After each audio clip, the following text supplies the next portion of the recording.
Mbote mingi bandeko balandi ya Canal Kin Télévision, émission Nabino, votre opinion, et Yanbilelo, Yannick Kingengo, Azali, notable, nakati ya province ya Congo Central, boyebi d'ailleurs que province Oyo et Zosala actualité Mikolo Oyo, est-ce que gouverneur ya Congo Central a tout matubona a Kolongwa, toi Kolongwate, a démissionné, toi démissionné te, makanisi ya bazouzi ezamini na cour constitutionnelle na arrêt Oyo, bautaki kobinisa position ya notabilité ya Congo Central ezali nini par rapport à la crise Oyo ezali na Congo Central. Voilà bituna Oyo tozana yango pona kotuna epai ya ndeko Yannick Kingengo mbote na yo. Mbote na opel susu. Est-ce que ezo salabino honneur de babana français ezo ko honorer bino makambo nyoso zo leka na province ya Congo Central? En tout cas makambo nyoso zo leka na Congo Central ezo ko honorer bisoté, c'est tout biso ba jeune notable. La grande notabilité au papa et M. Tozalarana Bango, ils ont honoré Moutou, surtout dans le monde entier mobile. Alors, ce qu'ils ont honoré Binote Ménicamango, ils ont depuis décembre 2019, qui nous s'y tu as dit quand même que Congo Central, vous avez réputé dans Bakinzonzi, Masolo, vous avez battu un dialogue, mais vous avez visiblement incapable de retrouver solution de l'Ikambola qui nous l'est. Bon, les Kambo est sous les Kambo ya Kinzon cité. Les Kambo Kinzon est en forme nango, les Arana Makambo est en balibala té, les Amamba tali communauté Congo. Na communauté Congo, to karaso ni tanto monara oeza kababengaka, komona bolumbu ya mutu, liboso ya batunyo soto et bimaka en public. Na communauté Congo déjà so les asso mamba dialogue, ils appellent sous Marambo ya Kinzon cité, ndé la loba ya Congo. Et puis depuis le 4 décembre, Makambo et Bandaki, Tozati le 9 ou le 10 juin, que le 6 mois arrêt, le président de l'Assemblée provinciale a une cour constitutionnelle. Que 6 mois dans autant est commis applicable dans Makambo. Tozati la quête, un mois, 2 mois, et puis que Makambo est oumeli. Mais que le Banda. Ma motion de défiance au gouverneur à tous les caca et qui déjà motion de défiance pour y sakaye. Oh bah toi le baraka hôtel bilolo marambele kaka zaki ya solo. Ezaki ya lukutate parce que article au président Assemblée bimisaka azar nous d'abord intellectuel azar professeur d'université à côté jamais conseil lo qu'on a sentiment et bango nyo so place bakenda ki ba conseil d'état ba cour de cassation ba pola qui déjà cour de cassation police qui bango moins tokenaki directement na cour constitutionnelle au cour constitutionnelle les alliés sommet en mboka même yemoko président de la République a banga cour constitutionnelle yango monaki ke ba député bango nyo surtout ba sangana ki jeu 24 wana ba memaka dossier na cour constitutionnelle topé sa réponse na mosiko mais yamboto lo benano likamba arrêt ya cour tozongela no likambo yango ya 2019 scandale sexuel et salimaki na Congo Central mais finalement mutu azalaki na image obiso to mona ezaki vice gouverneur mais likambango elata gouverneur à tout na pona promener bon ezama musu to robeta on a TVT. Secret le vice-gouverneur a yebi. Au moment où le vice-gouverneur a lobani, c'est le gouverneur qui a salinga pour côté des gens à conflit, makambo et makambo talibambongo et belé qui aliaka yemoka de l'essamuninga te. Tant à moi qui dignité ne zoku fasenga qui fait démissionner. On a pour démissionner le temps de préparer démissionner, bah on préparer coup. Bidon mon eka mutarale le kaki na vice-gouverneur mais daki liwa daki pour mutaku faut menza même tabatela qui est. Nous sommes Kabalo, nous sommes les gouverneurs des provinces. Gouverneur des provinces, nous sommes Makamboyo Kaka, procureur général, les commanditaires de ces c'est le gouverneur des provinces. Pour trouver la preuve belé panaye. Est-ce que ils promis un clivage ceux qui basent peut-être il y a district de mon côté tout le en terme il y a district origine de mon côté il y a à la base ou ils ont promis un bongo il y a gestion de Koloba. Bon, ils ont origine parce que nous avons Mutalukaya. Gouverneur Adam Takatara, c'est qu'il y a un commissaire, mais tout autant d'intérêt, ou ils ont intérêt à la province. Le Congo central, ils ont à 100%. Boli que batu basala na Congo central, banda gouverneur à Kota, batu bafuta marali sous-souté. Le lot, basali 2 ans à pouvoir, 2 ans à pouvoir, boke tout na ben pays, mais à combien, namo nazana jeune boy, nazana un paiement na province à Congo central, na bafuta ngambo, on a été à salaire, nambo on a une indemnité de sortie. eza mamba mais gestion mamba eza belé que o yemoko gouverneur ayebi jusque là. Est-ce que Zappé acharnement que Kitiwana ya tout nous sur Lukayango, tout le monde est peut-être ex-parti présidentiel, le camp il y a FCC, parce qu'on a besoin peut-être battre moto place wana. Non, Kitiwana za te batozo Lukango. Parce que tant azo ki kit azaki na bo opposant, alongwe na bo opposant, ayo okoma yemoko na no moto. Kokoma ne mutu yemoko batino so bapesa ke chance babaki c'est un jeune gouverneur à côté de la province ya Congo central. Banda Congo central et banda da jeune. Ya liboso azo sala ne biso ba jeune to sali. Mais jeune azui e bonga biso to no finga ba vie na biso ba neponga. Ah ba vie na so ba zo ba cop na ba benga biso ba lekite. Oh ya yeku déjà plus pire. Plus pire ma mozala ki belé ba buzo belé ke oh ba we la kiti na ye. En tout cas, même la partie politique, même qui va te Kinshasa, va tirer la courée la quitte na yete. Yemo même ta baby si quitte na ye. N'était pas baraba peso bilo pour lire, mais fallo lire, mais on met la soupe na loup, mais on met la soupe na fourchette. On a déjà baby signon surtout. Alors yemo ka baby si quitte na, mais qu'est-ce qui fait que vice-gouverneur Wazaki très visible na vidéo wana il y a scandale, yemo ko par honneur, il y a bino bané Congo a mis le mot la quitter. Yena nous fala bande. Bon, vice-gouverneur a déjà prêt, il y a qu'à démissionner. Na makambo to le kamikolo ba corona na matadi makofe beta mai na ba bureau na ba mbale to kolo bangwa ba te mais a déjà pas démissionner mais encore démissionner sous ndenge manate. Or sera démissionner et ça la source qui rendre pénal la dignité parce que alukaka azonga na assemblée comme député provincial. Aluka la façon ni na rozonga na assemblée comme député provincial parce que ba s'entêter na parti politique na ba.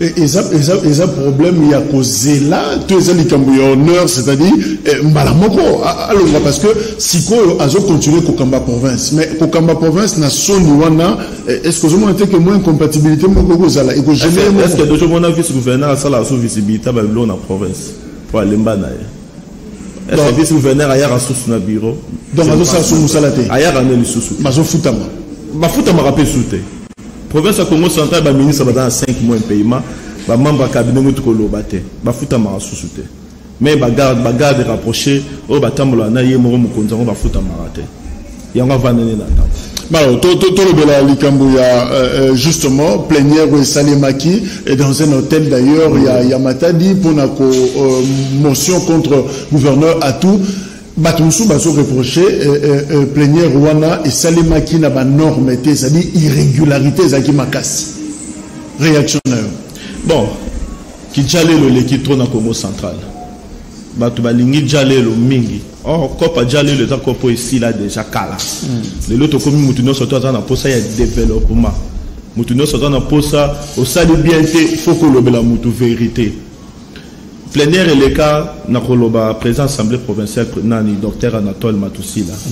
Azana professeur d'université et puis azaka candidat président de la République na RDC. Que mutu moroto mukongo mekara rocha pati mais ya chaka pati c'est que mutu eza déjà salak azana mutu sentiment tata pe mutu ba tentente après ba bitumba na ba désordre na bomona ki ba dépitango bango nyonso to ebele lelo ba kotinda ko absu bazati lelo bazo samba babaki soki désordre salami na plénière bazana droit ya ko délocaliser plénière wana po basilisa o bazala ki nango posa yango moya ki président parce que na sécurité ku neza pas batu moya batu ba kunde kezala te a délocaliser ki plénière ba moko ba député ba to tout ba tcha makele ba yebike article oyo lobaki na bosso d'article ngo article ne lobike le président de l'Assemblée c'est yemo ka seul organe ya ko déplacer plénière na place union soit lingue veki masi oya kufa ancien président Assemblée provinciale abana ko déplacer ba plénière place les deux bureaux à niveau tout na bango batamata li ba yebe ngo très bien ba désordre les kaka tango honorable mamba pesa ka émotion ba kenara na plénière wapi veki masa ko ya ka wapi libanda ya plénière te libanda ya assemblée provinciale te alonga ka président assemblée le leur kufa parce que pour nikara ya yemo ko pas la député à cette époque là bango to basala ke loko na nyo surtout les là bosani yango nyo surtout donc déplacement dans hôtel Bilolo na Matadi le 4 décembre ezaki normal ezaki normal et ça l'a mis dans les normes dans les normes oui dans la norme de la constitution parce que dans la norme de la constitution mais mon représente assemblée ti le là qui est ensemble à qui est ensemble wapi bafunda yo wapi Mais contradiction, c'est entre membres bureau, parce que la monsieur soit lui, téléphone, il y a Babenga qui était, à Ibagite que Baninga monsieur va se déplacer, bah qui est dans hôtel. Parce que tout part de là, pour à tout les lots, tout comme on arrive à cour constitutionnelle, on commence d'abord par cette plénière, oui. où les Salema qui est dans un hôtel. Est-ce que bureau mobile assemblée provinciale, bah ça unanime que procédure au balanda qui est à malam? Bureau assemblée provinciale, faut y bah, les en a bah député, ou bah politicien, bah bani en 2019.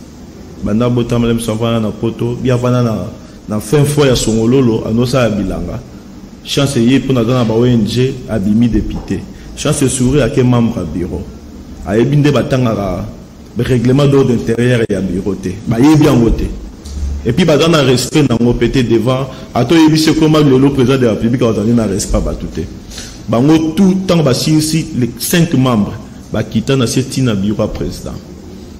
Comme le bureau président, si on a déplacé plénière suite à des ordres, on va continuer plénière à ce Bukana qui va quitter ce Bukanaka. Tout ni président, ton Kenango ou Api, président Bisbango, n'a moto Kenan hôtel Bilolo. Ton Kenan hôtel Bilolo. Un des députés, Aza rapporteur adjoint, tout soyez billets, Aza Eli à IDPS. Ils ont rendu bon basala des ordres, on a balabala moto, mais la province a commencé à la province à des ordres. Abandonnant pour ça la des autres na honorable provincial moko ya Kasangolo au mutno soyiba outil national ya na provincial sur l'honorable Jean-Claude Vemba bangonde ba banda des autres non ba ko déplacer c'est parce que bazoka bambongo ya gouverneur à tout pour laisser bango à pas président na faisant pas preuve j'espère si yebani batunyo surtout yebani ba ono so batambola naye bazanaye est membre bureau et assemblée provinciale il y a ville à Kinshasa. À côté de la Gentine, du 1er au 30. Chaque jour. Pour nous, c'est là qui chef. Jamais. Jamais. Pour ça, là. Membre du bureau de l'Assemblée provinciale, il faut pas une audience. Il y a un gouverneur à Bimel, notamment à qui c'est que Banza, n'a eu une carte à Jeep, dans le Tchelo Carbira. Aucun ordre de mission. Et puis, il faut bien faire un ordre de mission. Tourner notre mission, notre itinérance, nous surtout le gouverneur abimana ordre de mission. Ce que vous bimina ni, non c'est l'ordre de mission. Faut mon que place il bangon nous faisons ba copie en wana. Bazo la l'intérêt na ba on va l'intérêt population. Alors tant on va se référer na cours finalement et le boni ba kende ko lukana cour constitutionnel ezali interprétation il y a Mobeko article 147 je le baké mutunyo so oyo a fundami et c'est que là tiens nous pembeni ba pété naie comme ça amitika na disposition il y a justice to ezala ki injonction ezali arewana ezali injonction ba pesi atuma tubwana alongwa immédiatement to ezali simple interprétation. Bon, cour constitutionnel mutunyo so yebi cour constitutionnel ça la interprétation ça la injonction te na katine ya babiloko bimisaka ezalaka ba pesaka ba oezaka benjonction. OK. Gouverneur de province ba sali interprétation ya cour constitutionnelle. Arewana ba on va doter en bien té ezana 11 feuilles, 11 pages pardon. 11e page de lobby, le gouverneur de province il a droit à nina ko démissionner dans 48 heures auprès du président de la République. Le ministre provincial n'a pas démissionné auprès de et il y a qui n'a pas démissionné auprès du président de la République. Pas général, pas général très bien. Tant que nous avons courrier dans le gouvernorat, pour une baboya qui va nous rebenga na batu pour nani. Pour quand babenga na personnel nous sommes gouvernorat. Pas notifier qui va nous. Avant pas notifier, on va benga na tout le personnel. Bon, ce document monté où ta Kinshasa où ta na cour constitutionnelle. Et puis il y a mon payer biqué. À l'ongwa qui déjà Moussala. Et puis à l'ongwa déjà depuis le 4 décembre. Il y a très bien. Oh non, ça va tout ça la capo batou. Batou batou ça y est trop. Alors, seconde stade Tozali, qu'est-ce qui reste à faire? Ezali, Atumatubana, Yemoko a démissionné, à cause de sa démission, n'est pas Moko Nzamboka. C'est ça. Atumatubana a eu la solité. Azana Ngen, Zelezana Moulaye, pouvoir ici la rater. Tout le monde a de Yonkusu. De Yonkusu a souka percoya dans la cour constitutionnelle. Nana yeba ngote na Congo déjà beta 9 mois bitambola tambola yo longo matadi oye Kinshasa ole sambon aussi sur le sambon on a pas que zone ba bengo sur urgence mususu o mutaka ke na revoir quelque part ameli ba boki na comme si mon no place ke na destinataire te atuma to bona yemoko ayebi ke alongwa ki déjà musala et puis ayebi ke alongwa musala mbongo na ye et comme ça la ye na Kinshasa ko pesa bato ba mbongo bato ba yebi baza censeur ke na article la ba enveloppe malonga déjà musala d'ailleurs après son unité atika pouvoir parce que lobby aye bien monter ni que yele nzamba ko bon sile makambo mususu. Alors, société civile, il y a Congo central, Bazo Senga, Bango va proposer solution moko entente salema, bo créer cadre moko entente, ce qui était peut-être bako démarrer ni comme la pétition. Est-ce que Ozo adhérer en tant que notable na logique on a société civile, moi entente bo fanda boyo kana et peut-être que solution ko mona. Société civile à Congo central, et ça ma société civile est belée. Oyo tie makamba pétition wana eza société civile oyo soko tangi ba image otangi place à toi bimakazala na bango partout bata société civile bazara chaque jour na gouverneur de province ba lera ba mbongo gouverneur de province mais comment bino ba sa pétition bo kitona ba territoire net nga na territoire kasango place na benga na ba administrateur du territoire oyo so pétition no chapa na ngai okima. Attends tes sous-soutés parce que moment attends tes athées. Il fallait bango bato société civile banda conseiller akaye d'abord banda ko futa bato ke bato balinga yo banda ko zala bien na bato ke bato balinga yo soko lekika na TV obimi bakandi yo. Mais ndeko Yannick ozo reprocher gouverneur nazonga na eloko lobaki déjà ne bandeli kazo futa bato te makambe bela part scandale salemaki olobi ke yemta ko zana sima na yango mais ce qui mbongo ko futa bato ezate ce qui production le niveau province est opposé comme recette ezate bonisco à toi ça la magie nini miracle nini bolinga ça pas futa bato aza déjà na magie na province à Congo central déjà nini aza na magie et d'abord rétrocession Congo central les ont à chaque fin de mois et puis yebani soki ezie de ba mbongo salaire à fonctionnaire et koti batino so ba yebaka première chose deuxième chose aza na ba péage mbongo ba péage kenda wapi yango ba comment on peut sa koto ya futa batute yango to kabana bala ba 10 000 fois ba 20 000 fois ba boko bank parce que machine yango créer les sous aza na machine na maboko ne maebo sa la machine a été alors solution de notabilité zanini parce que au bon il comme la société civile le but que société civile ça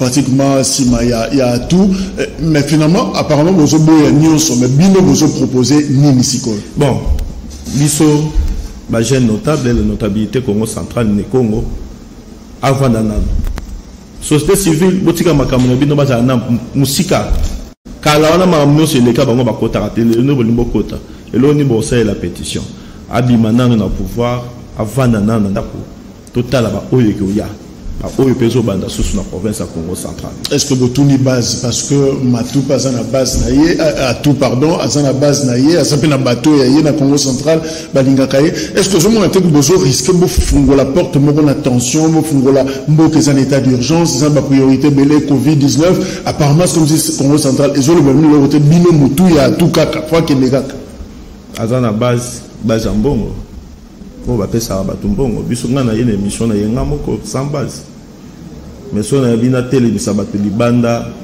lenso mutako lekate so komi na kasangolo entrer sortir batu ba lekate po batu ba kufa ko leka me ba base bango bazara bango base da bango za ko zu muto pesi moi 10 000 fois moi 5 000 fois base a bimi assistance sociale à base ne za ranene to mona batu na noso bazaki na ba base ba ya wacha ba makelele a assistance sociale bango suka ne et comme arabe so na ba téléphone et bien ça va pro batouana base d'une royaume satisfaisant nango soko komi Congo central les l'autre ni les solo à tout ba royaume bisayo c'est pas que à 100% ou à 80% batu balinga kai et ça zéro au moins on a 20 donc on peut affirmer que à tout assez impopulaire na Congo central très impopulaire mais est-ce que opportunité moment où on est à moment pour soulever dossier voilà parce que ça quand même dossier où en décembre 2019 qui ne le l'autre ça dans mois de juin 2020 dans la priorité na mboka est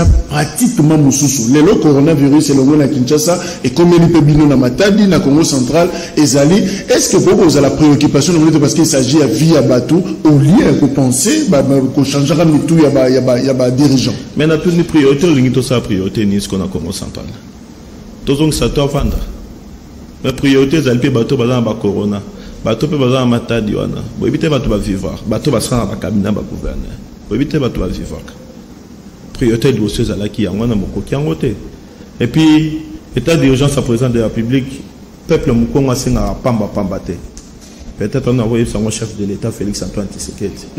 Peuple Mukongo senga apa pambate. Peuple Mukongo azo senga zo pesa yete. Mais mukolo olalela yo tozaka jour moko il y a un jour élection vous avez qui parti politique na biso moto za ina ngwa makasi na Congo apola wapi la Congo centrale ça la clair ma proverbe et les cas ébélité boso senga nini kasi avanda abima atika pouvoir le peuple mukongo gouverneur abima vanda sipona ndako ayoka sonité de on soit vandi pendant ce qui 2 ans ce qui 4 ans profiter atika ba faire à l'état Jacques Mbonda banaki quitté ta souki wapi akenda Congo central bakunda ye te yango bino ba jeune notable ezana mutu azana sima bino azotinda bino te contre atout toza mutatinda bisote ba main noire ezate main noire pesa la raté nazara yani kingengo ngamoka te pour assurance aux lobena nango fermeté il y a discours na yo finalement on doit quand même comprendre soubassement nango na sima elo roni ezali elo ezate soubassement pesate mbo nanga salaire on a y a fonction publique président passer moro boye continuement bien notable moko recommandé on a gouvernement provincial aller travailler mais lobi na tongo comme on déranger les sous c'est parce qu'un pays mais ça souci na biso ka yangwana netinga na souci ka moko ya province Congo centrale et vivre ne ba ne ko vivre kala et vivre sous soute lo là-bas et pas ya gouverneur Richard Mugeshi les province c'est salami asika nan ne ko kisata 10 ans non mais talango lelo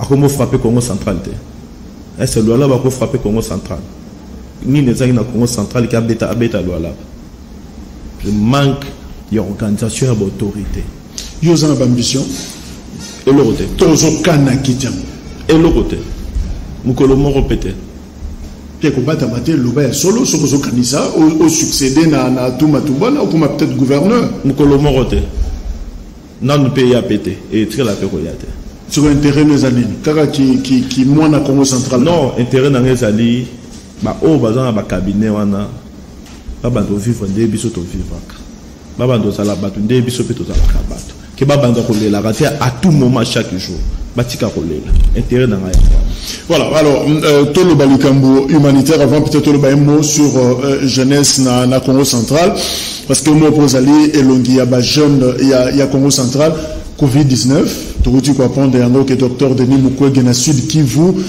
a jeté éponge à Tikinaye à Longwe parce que finalement il y a des problèmes organisationnels tout ça 3 raisons au ya pesi alors na niveau ya matadi riposte ezo ke ndengeni na Congo central en tout cas pour nous na ko lobate ya Covid ya Congo central parce que ngamo pe na ngana ta la victime ya famille na ngana territoire Kasango heureusement na télémé la kiamo bon tolo bate boké na hôpital non so hôpital généraux ya province ya Congo central so ba malade en base interne wapi tsoki base interne wapi yom tozana Kasangulu au so moninda mute base pété et puis faut Kasangulu la côté ça Covid-19 parce que ça entrée et sortie il y a des provinces qui ont les villes à Kinshasa Congo central parce que comment Kasangulu dans la Covid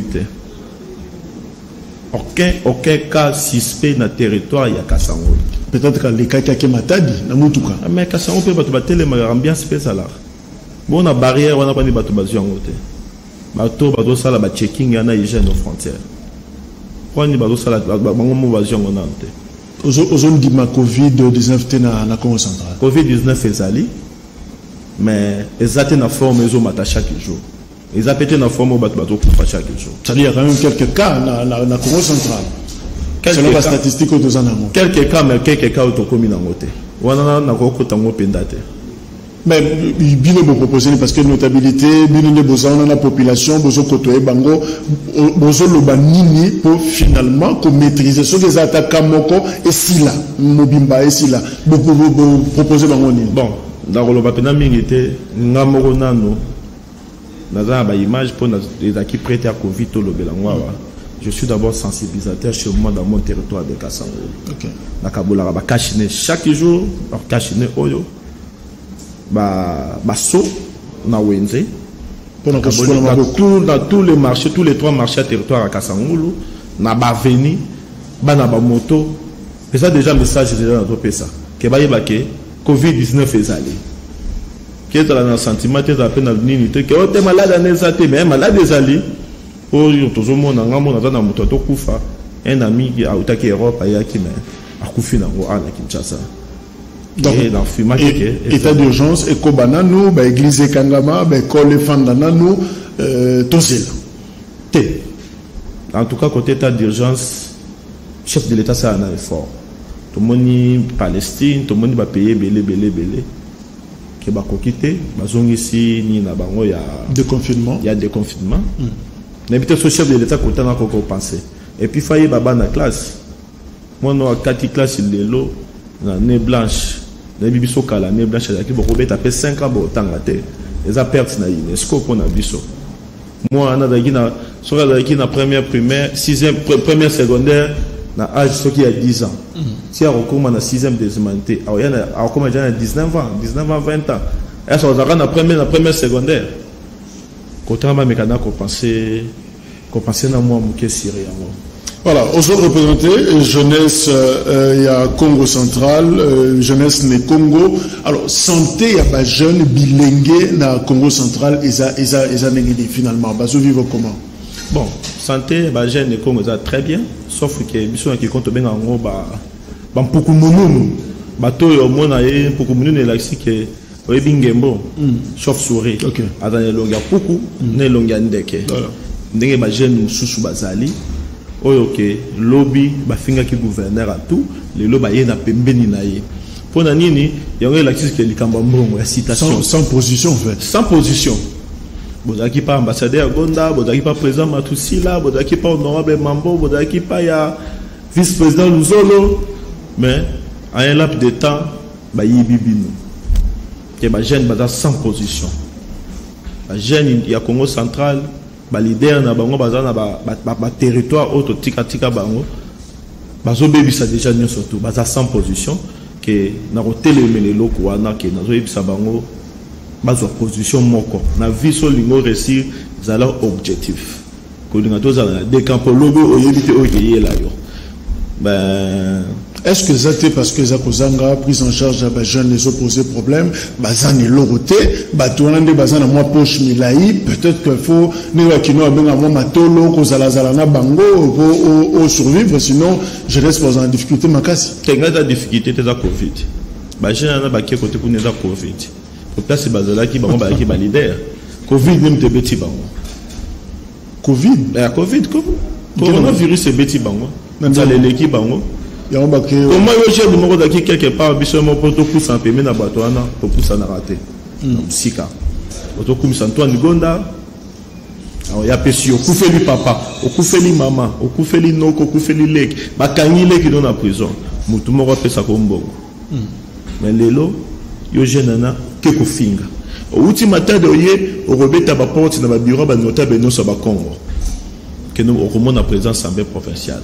Ce qu'on a prendre ambassadeur Gonda au Komikuna au Zimbabwe mais jeune lelo ok au bandi kofinga akofinga ngozo rendre biso dans jeunesse bien té alors faut un objectif bisonio surtout na lobby sous na zongeli soko moni ba jeune ba kominde ngona parce que za moment covid ezo yibi sabato covid ezo comme sabato na banzala pia ke koti bato nyo surtout alors abosa no objectif azala ki na ngona vila. Voilà, ndeko Yannick Kingengo l'a rappelé causa notable na Congo central, moko ba notable. Alors message talingi pona ko shooter, osa la message en langue na Kikongo, munoko yo Congo central ba parce que ça ba voisin immédiat na bisoa. Alors message ni na mo pousser par rapport na coronavirus, mais aussi na actualité brûlante tout ça na niveau ya province, actualité politique d'ailleurs. Message ni aux opesa na bana news sur Congo central au bazolanda osikao. Batata et ba mama nous parle bibeno notable du Congo central Yannick Kingengo. Coronavirus maladie mosi matakuboma batu et nous kusidi si passer message à son excellence monsieur le gouverneur de province à Toumata Bwana kulandi ko ba conseiller d'ingay kulandi ko bantu bataleka ko réseaux sociaux ko radio ko ma télé batavova nakati. Merci beaucoup. Merci. Voilà, je crois que point de suspension, na message wana. Ndeko Yannick Kingengo, encore une fois, dans le but que ça notable à Congo Central. Merci. Qui n'a plateau à Canal Kin Télévision. Voilà. Merci également pour na Bino Bolandi Bisso. Rendez-vous dans le numéro prochain à votre opinion. Autokoyamba, invité Moussousso, sujet Moussousso et Asika. Merci. Au revoir. Au revoir.